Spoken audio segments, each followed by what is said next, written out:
तो मूवी की शुरुआत में हम एक बुजुर्ग महिला को देख पाते हैं जिसे इस मूवी के अंदर नानी कहा गया है। अब नानी अपनी एक दास्तां सुना रही थी जिसमें वो ये बताती है कि कैसे उनको एक सेटर नाम की एंटिटी ने पजेस कर लिया है जिसको वो डेविल मानते हैं, अपना सच्चा भगवान मानते हैं। खैर तभी हम ब्लैक एंड व्हाइट के अंदर कुछ सीन्स को देख पाते हैं जिसके अंदर एक घर को दिखाया जाता है। उस घर के बाहर एक मृत शरीर पड़ा हुआ था। अब तभी इस घर के अंदर के दृश्य को हम देख पाते हैं जहां पर हमको नोटिस होता है कि घर के अंदर कुछ कैंडल्स जल रही थी। वहां पर हमें एक कमरे के अंदर नानी पजेस्ड स्टेट में दिखाई देती है, वो कुछ बड़बड़ा रही होती है। वहीं दूसरे कमरे में हम उस घर के अंदर एक वाइट गाउन पहनी लेडी को देख पाते हैं, वो भी पजेस्ड लग रही थी। अब तभी वो केरोसिन लेकर उस मृत शरीर के ऊपर गिरा देती है और उस बॉडी में आग लग जाती है कि तभी उस मृत शरीर के अंदर से हम उस स्पिरिट को निकलकर ऊपर जाता हुआ देख पाते हैं। तभी सीन एक पैरानॉर्मल और क्रीपी एंटिटी पर भी पॉइंट होता है जो कि कोई और नहीं, शायद से सेटर एंटिटी ही होगी। खैर अब यहाँ से सीन शिफ्ट हो जाता है और अगले सीन में हम एडम नाम के एक शख्स को देखते हैं जो कि जंगल में कुछ एक्सप्लोर कर रहा होता है। वो जंगलों में ही बने हुए कैबिन में रह रहा था। वो एक खास विसल बजाकर अपने पेट डॉग को भी बुलाता है। अब अगले सीन में वो रिकॉर्डर पर नानी की रिकॉर्डिंग सुन रहा था जिससे हमको पता चलता है कि वो नानी के ही परिवार का शख्स है। ये वही परिवार है जिसको हमने मूवी की शुरुआत में पजेस्ड हालत में देखा था। तभी एडम को एक विजन आता है जिसके अंदर वो एक दरवाजे के ऊपर मशाल को जलता देखता है। तभी उसके पेट डॉग के भौंकने से एडम का विजन टूट जाता है और वो प्रेजेंट टाइम में आ जाता है, यानी कि उसको भी यहाँ पर अजीब से विजन आया करते थे जैसे कि नानी के साथ हुआ करता। जिसके बाद एडम उस जंगल को फिर से एक्सप्लोर कर रहा होता है और उसको एक अजीब सा लकड़ियों से बना हुआ हट दिखाई देता है। वो उस हट के सामने अपना कैमरा फिक्स करता है जिसके बाद वो वापस अपने कैबिन में आ जाता है जहाँ पर उसे उसका भाई पीट मिलता है जो कि उसके कैबिन में आया हुआ था। अब एडम ने जिस कैमरा को उस हट के सामने लगाया था ना, वो कैमरा ठीक से काम नहीं कर रहा होता। तो पीट जो होता है वो चेक करके ये बताता है कि इस कैमरा का एक कंपोनेंट खराब है। तो पीट अब उसे घर जाकर नाना जी के पुराने कैमरे का कंपोनेंट और कुछ बियर्स लाने के लिए कहता है। अब एडम उसी तरफ जाकर सारा सामान लेने लगता है और वहीं पर पीट नानी से बात कर रहा होता है। उस समय सभी सीन्स ब्लैक एंड व्हाइट में दिखाई दे रहे थे। अब बातचीत के दौरान नानी बताती है कि उनको स्किज़ोफ्रेनिया है, यानी कि उनकी याददाश्त जा रही है। इसी वजह से उन्हें कुछ भी याद नहीं रहता। उन्हें ये तक याद नहीं है कि उनके हस्बैंड की मृत्यु कब हुई थी, लेकिन वो शुक्रगुजार हैं कि उनके हस्बैंड की मृत्यु के बाद भी उन्हें यहाँ पर रहने दिया गया था। अब पीट और एडम दोनों नानी के ग्रैंडसन ही होते हैं, बावजूद इसके नानी उन्हें भी नहीं पहचान पा रही थी। अब इधर एडम अपना सामान लेकर बाहर आता है तो उसको एक अजीब सी एबनॉर्मल टाइप की लड़की दिखाई देती है जिसका नाम ईवी होता है।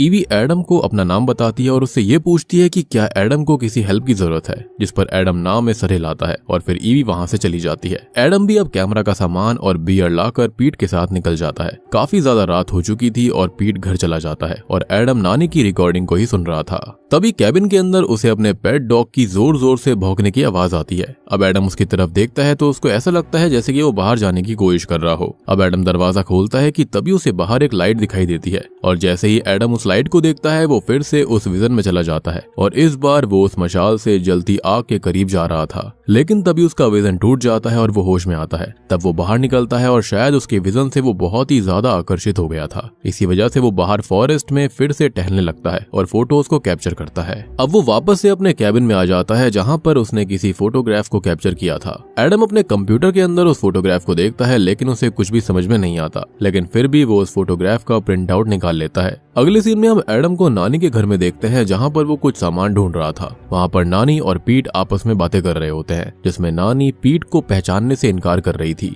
जबकि आखिरी ही दिन पीट उनसे मिलकर गया था। खैर इसमें नानी की कोई भी गलती नहीं थी क्योंकि उनकी याददाश्त बहुत ही कमजोर थी। जब वहाँ पर सेटर का जिक्र होता है तब नानी बताती है कि सेटर उन्हें बहुत सी बातें बताता है जो वो लिख लेती हैं। सेटर उनके साथ हमेशा रहता है, वो उनको गाइड करता है, ट्रेन करता है, उनसे बात करता है और एक तरह से सेटर उनका गार्डियन है। और नानी ये सारी बातें बताते वक्त कुछ लिख भी रही होती हैं। वहीं हम दूसरे सीन में एडम को देख पाते हैं जो कि घर के अंदर घूमते टाइम कुछ यादों में खो जाता है जो कि इसी घर से रिलेटेड थी। बाद में पीट एडम को छोड़ने जाता है और वो उन फोटोग्राफ्स के बारे में बात करता है। फिर पीट वहां से चला जाता है और एडम भी अपने कैबिन में आ गया था। वो अपने कैबिन में होता है और जब उसे बाहर से विस्परिंग सुनाई देती है वो बाहर आता है तो उसको ईवी खड़ी मिलती है। ईवी अपने हाथ में एक एल्बम लिए खड़ी हुई थी जिसके अंदर एडम की माँ के फोटोग्राफ भी मौजूद होते हैं। अब अपनी माँ की फोटोग्राफ को देखते ही एडम दोबारा से विजन्स में खो जाता है। जब वो विजन से जागता है तब उसे ईवी वहां पर नहीं दिखती। अब वो अपने हाथ में लालटेन लिए उस जंगल वाले फोटोग्राफ को खोजने जाता है और तब उसको वो जंगल वाली फोटोग्राफ नहीं मिलती।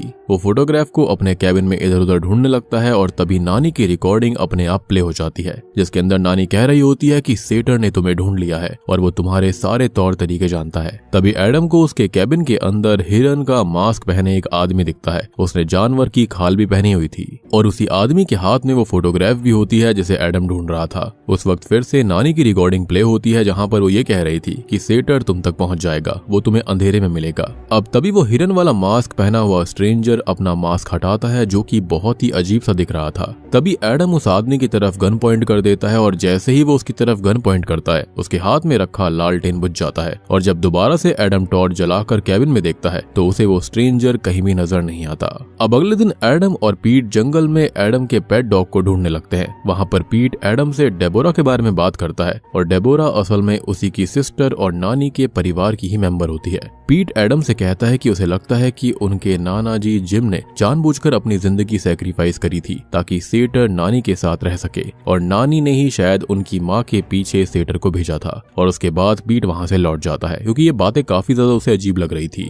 मीनवाइल एडम अपने कैबिन में कैंडल जलाकर ईवी की दी हुई एल्बम को देखने लगता है। एल्बम के अंदर उसे अपनी ढेर सारी मेमोरीज याद आती हैं, जिसमें उसे उसकी सबसे स्पेशल मेमोरी उसके बर्थडे की थी जब नाना नानी समेत उसके पूरे परिवार ने उसका बर्थडे सेलिब्रेट किया था। अब उस फ्लैशबैक में हमको ये पता चलता है कि जिस तरह एडम की नानी को सेटर पजस करके ये बात करता है उसी तरह से सेटर एडम की माँ को भी पजस करके उनको कंट्रोल करता था। वहीं उस फ्लैशबैक में डेबोरा एडम से पूछती है कि क्या सेटर तुमसे भी बातें करता है। तभी एडम का विजन टूट जाता है और उसे अपने कैबिन के बाहर कुछ हलचल सुनाई देती है। वो तुरंत ही दरवाजा खोलकर टॉर्च लिए बाहर जाता है। वो थोड़ा आगे बढ़ता है कि तभी उसे सामने ईवी पेड़ों से बंधी हुई दिखाई देती है। अब एडम उसे खोलने की कोशिश करता है कि तभी अचानक से वो पजेस्ड होकर ईवी का गला दबाने लगता है, लेकिन फिर वो होश में आकर उसे छोड़ देता है और ईवी डर के मारे वहां से भाग जाती है। तभी एडम को वहां पर वो कैबिन वाला शख्स दिखाई देता है और फिर ईवी को कोई फोर्स ऊपर हवा में लेविटेट कर देती है और एडम ये देखकर बहुत डर जाता है और भागकर अपने कैबिन में आ जाता है। ऐसा लग रहा था जैसे कि किसी दूसरी दुनिया के शख्स ने उसको एज अ सैक्रिफाइस बुला लिया।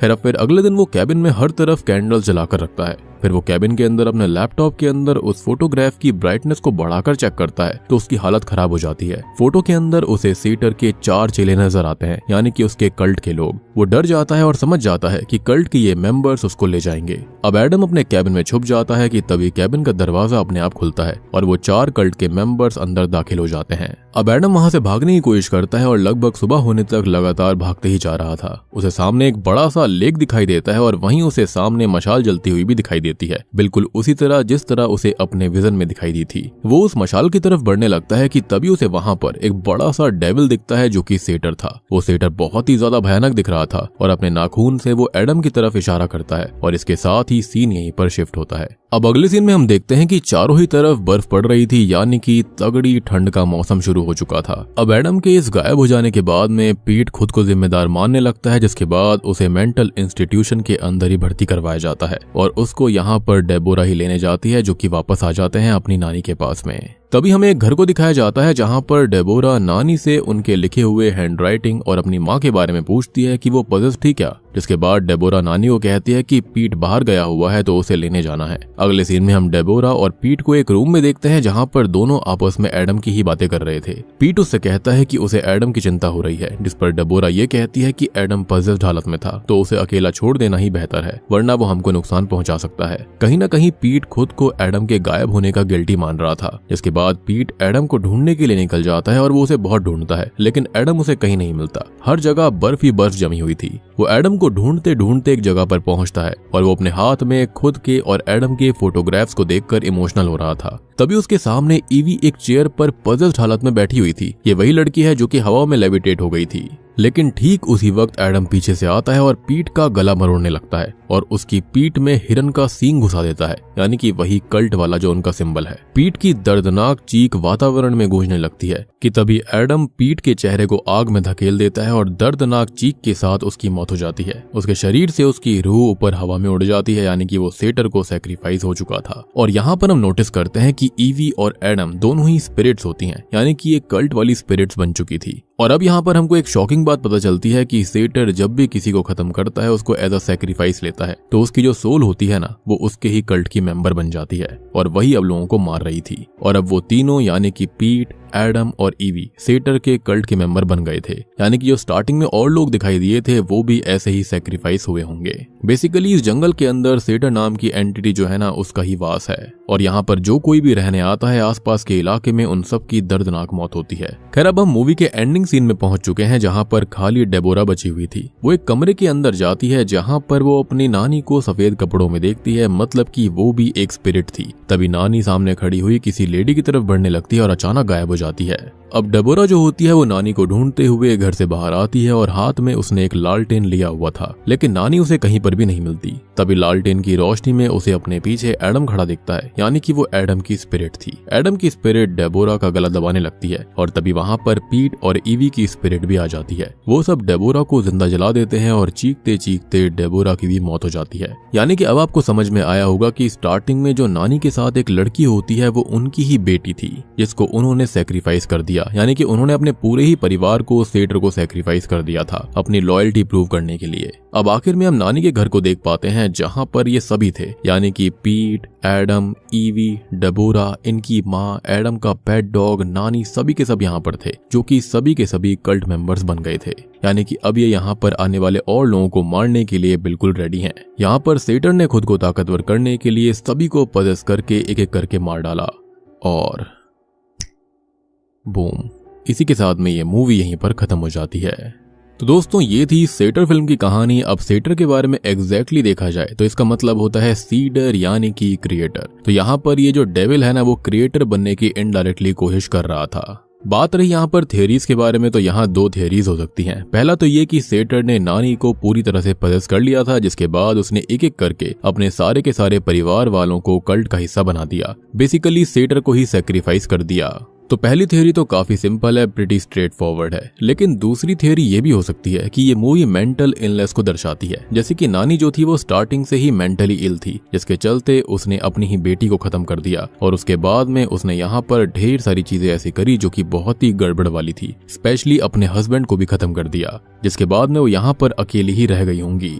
एंड माइट बी एंड में जब उसको याद आया होगा कि उसने कैसे कैसे पाप किए हैं तो उसने खुद को भी खत्म कर लिया। और यहाँ पर ही जो मेंटल इलनेस थी ना इसके पूरे परिवार के अंदर चल रही थी। तभी हमने नोटिस करा था कि डेबोरा ने यहाँ पर एडम को आइसोलेट कर दिया था कैबिन के अंदर। उसने कहा भी था कि वो काफी डेंजरस है उनके लिए। सो आई बिलीव कि एडम को भी यहाँ पर कुछ न कुछ दिक्कत होगी, और हो भी सकता है कि एडम ने यहाँ पर वाकई में अपनी माँ को ढूंढने के चक्कर में सेटर एंटिटी को बुला लिया था, जिसके बाद में इन सभी का सैक्रिफाइस यहाँ पर हो गया, क्योंकि ईवी उसको देखकर काफी डर गई थी। तो हो सकता है कि उसके अंदर का एक बैड साइड बाहर आई होगी, जिसके चलते ऐसा हुआ था। तो इन दोनों थियरीज में से कुछ भी हो सकता है, लेकिन एक लो बजट फिल्म के लिए इतनी बढ़िया परफॉर्मेंसेस देना, इतनी बढ़िया फिल्म बनाना काफी एक्सेप्शनल है, और मूवी काफी इंटरेस्टिंग है, आपको देखने में काफी ज्यादा मजा भी आता है। तो उम्मीद करता हूँ कि आपको सेटर फिल्म पसंद आई होगी। पसंद आई है तो वीडियो को लाइक कर देना, चैनल के ऊपर नए हैं तो सब्सक्राइब कर लीजिए। तो मैं आप सबको मिलता हूँ अगली वीडियो के साथ में, तब तक के लिए